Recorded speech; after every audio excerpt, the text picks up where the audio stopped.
Hi，歡迎嚟到今集嘅 show 台會。我哋嚟多次，Hi，又嚟到星期三 show 台會啦。我係阿 Man，我係 Oscar。咁上集其實就講到今集，我哋會講一講一啲香港嘅 breweries 啦。咁其實香港嘅手工啤酒咧都發展得好快啊！眨下眼都差唔多有30間嘅精釀啤酒廠喺香港嗰度啦。係，你講咁嗰30間係咩嚟㗎？有啲咩係出名㗎？要真係數晒出嚟，其實都好有難度嘅。咁比較早期啲開始出現嘅，可能例如有鬼佬啦，有麥士啦，有 HK Beer 啦，或者門神啊，呢啲都係出現得比較早少少嘅。我哋比較常幫襯嘅咧，咁其實就可能有 Carbon Brews 啦，有 Yardley Brothers 啦，有 Deadman 啦，同埋 Heroes 等等嘅。佢哋都真係各有各自己嘅風格同特色嘅，係啦。你又講過嘢，好快。咁啊，最近其實就新開咗一間，就叫做Arcade Brewer。咁但係喺我離開咗香港之後，佢先 launch 咗佢啲新 products 啊。咁所以都未有機會去試到佢啊。咁但係 so far 咧，我見到其他啤友嘅 comment 都幾好嘅。希望都有機會有一日可以飲到佢啦。係喎，咁其實咁多間香港嘅酒廠入邊咧 ，Oscar 最中意係邊一兩間，或者有邊啲嘅啤酒令你印象特別深刻嘅？如果你話真係最常會飲嘅咧，我諗我應該真係會飲 Heroes 或者係 Carbon Brew 嘅一啲 juicy 嘅 IPA 嘅系列啦，譬如一啲叫做士林蛋啦。跟住有一隻叫做其實我都冇記得咗有啲咩名，有啲咩？我記得你好唔中意飲 Hunter 如果係 Heroes 嘅話。Hunter 唔係啦，係咯。咁啊，仲有一個乜嘢咧？士林蛋係呢一個 Heroes。咁 Carbon Brew 係咩啊？Carbon Brew 叫咩名啊？哦，仲有一個就係每一次只要有新出 Crazy Rich 嘅話，基本上我都會飲嘅。個味道都好似有啲唔同咁樣嘅，好神奇嘅。咁另外佢 Crazy Rich 系列入邊咧，仲有隻綠色罐嘅，你記唔記得叫咩名啊？綠色罐 Crazy Rich， 你講佢個 friend Little Rich， 但係唔一定綠色嘅喎，佢成日都轉色。OK，我哋佢 Crazy Rich 系列入邊咧，仲有一隻叫做 Little Rich 咧，就真係次更加一定係唔同嚟嘅，好似係玩啲特別嘅 hop 啊，每一次都有啲新嘅嘗試咁樣。有一隻係Session 嘅。就叫做 Baby Rich 啦，咁加埋就係呢個 Crazy Little Baby 啊。呢個系列真係 keep 住都會追嘅系列嚟嘅。嗰陣時我喺香港，我自己咁多間 breweries 入邊啦，即係比較中意嘅，除咗啱啱你講例如 Crazy Rich 之外咧，咁啊 Yardley Brothers 我都好中意嘅，咁啊中意飲佢嘅酸啤啦。咁嗰陣時最中意嘅咧就係呢個Mum's Rhubarb Crumble。咁一開始去出呢一 batch 嘅啤酒嗰陣時，其實係好令我有驚喜嘅，因為佢真係做到批面嘅感覺同埋香味。係咪嗰個酒樽有個阿媽捧住個批嗰個咧？係啊，就係嗰個。係啊，我成日都覺得係老母酒嚟，而家我都好中意飲。老母酒。係啊。咁另外 Yardley Brothers 另外一期又大家都會爭嘅就係呢個 Mango Sticky Mango。Mango Sticky Wine 定 Mango Sticky Mango 唔記得。Mango Sticky Mango。呢個 Mango Sticky Mango 係正嘅，我覺得呢一個係佢直情飲落去咧係直情係基本上係充滿芒果汁嘅味道啦。咁但係咧就真係唔知點解你叫稍為放可能1個禮拜之後，第2個禮拜之後咧，你發覺就開始啲芒果味就走咗，嗰個酒精感就重翻咗嘅。所以就 Yardley Brothers 一定要，我覺得基本上都要新鮮飲。同埋佢前排又同一個 Good Beer Project， 即係一個會做啲 charity 嘅一個企劃啦。咁佢就做咗一個聯名嘅cherry 味嘅啤酒啦。咁我覺得嗰個都非常之好味。我記得嗰陣時好似喺The Bottle Shop 嗰度係買100蚊一支，好好飲。咁但係我又係一次過買咗2支嘅，咁第一支好正啦，跟住第二支隔咗再一段時間先至再飲嘅，雖然都好味啦，但係就變咗再 dry 啲咯。我好中意第一支個櫻桃味係再香啲嘅。有嘢想問我唔記得咗，開始真係斷片啦！呢啲香港嘅回憶。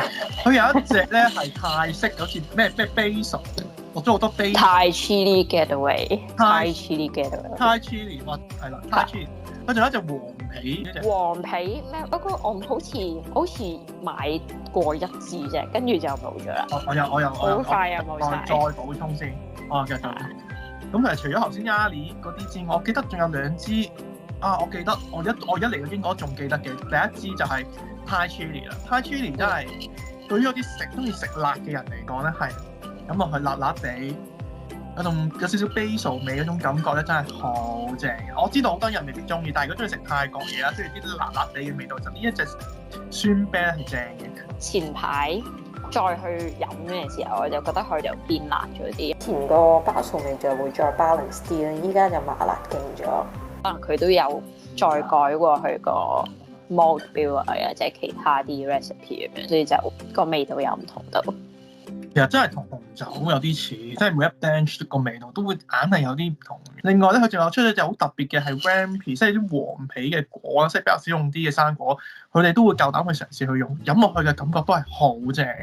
都講下最近飲咗啲乜嘢啊？咁啊，最近就飲咗一個叫 Lindemans 嘅一隻 Old Creek。咁都講少少書啦。咁其實 Lambic 咧本身就係喺比利時酸嘅小麥啤啦。咁啊起源係布魯塞爾嗰個 area 嗰度，咁同埋係唔會加二氧化碳嘅。咁普通嘅 Lambic 就係黃色至到深嘅金色啦。咁而 Fruit Lambic 咧就分兩種嘅，一種係 Framboise 啦，第二種就係 Creek Lambic 啦，即係有車厘子嘅。咁其實就係用啲細菌啦，同埋啲酵母啊，咁等佢哋發酵同埋打膠打到差唔多啦，咁啊達至平衡，咁就會有一隻 Lambic 出現啦。咁啊出到嚟通常二氧化碳會比較高嘅。咁而我今次飲嘅呢一隻 Lambic 咧，咁係由呢個 Lindemans Family 去製造啦。咁佢哋已經係立咗喺比利時嗰度2個世紀嘅啦。好，講得太耐啦，翻嚟先。Oscar，你中唔中意飲一啲比利時 style 嘅酸嘢嘅？我直情係喜好者添啦。我最近最神奇係，我諗大家都飲過 Cantillon 啦，但喺香港好多時都好難會買到 bottle 咯，但係好多都係 on tap 嘅。但係最近我真係去到一間 tap room 咧，係真係有 Cantillon FS 嘅 on tap 嘅。咁會唔會好貴啊？即係 Cantillon on tap 之後，我嗰陣時好搞笑喎！我問佢不如俾一杯我啦。佢話一杯，我哋賣1/3派嘅啫喎，冇賣一杯好貴嘅喎。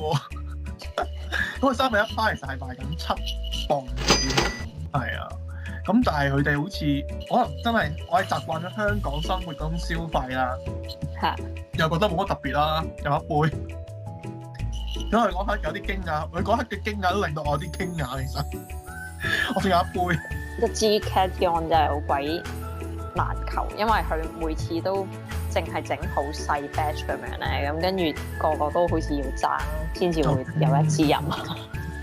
以我所知，基本上你去到比利時間酒廠係大家要排隊買。我睇到佢話其實一年咧 Cantillon 淨係做40萬支啤酒嘅啫。OK， 大概都合理嘅，因為以我所知，佢應該呢啲係啲 wild yeast 嘅 fermentation 啦，即係新嘅方法要漚咧就冇得加速嘅，有啲嘢就係啊，所以真係靠天然側邊嗰個地方側邊有啲酵母先至可以養到出嚟咯。有啲其實都會擺落去啲桶入邊，再 further 去 age 佢啊，咁都要好一段時間，等佢再吸收埋嗰啲木桶嗰啲味啊，咁先至會成功整到一支正嘅啤酒啦。正常 whisky 至少都要擺3年啦，咁但係啤酒都要擺半年嘅，咁多數都要起碼擺半年先可以吸到嗰陣木桶味。啱啱咪講我飲嗰隻Lindemans 嗰隻啤酒嘅，咁其實我就覺得佢係比我想象中再甜啲嘅，因為佢係平時 Lambic 呢一種啤酒多數都會係相對地比較 dry 啲啦，就算係一啲 fruit Lambic，佢可能淨係聞上去嘅時候，你會聞到好香嘅果味啦。咁但係飲落去多數就即係個甜味都已經被發酵走咗㗎啦。咁但係今次呢一隻啤酒咧就係仲有些微，即係仲有少少嘅甜味啦。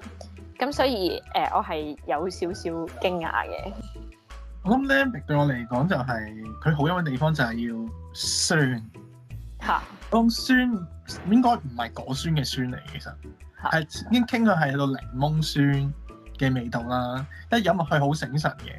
最尾其實係都係最尾個收結個 after taste 基本上都係 dry 嘅，即係如果佢最尾佢 ester 嗰啲揮發出嚟嗰啲香味咧係帶出嚟係不過都好少香其實 lambic 都未必香，因為臭多其實。係啊，都係臭多一啲咩 farmhouse aroma 咁樣。咁其實啲臭味咧，有陣時都係喺啲 lambic 一啲經常會聞到嘅味道嚟嘅。咁我哋有機會可能就再詳細啲又講下呢一個 style 啦。我諗今日我哋嘅時間都差唔多，咁啊下一集我哋再睇下講啲乜嘢啦。好啦，我哋講拜拜。拜拜。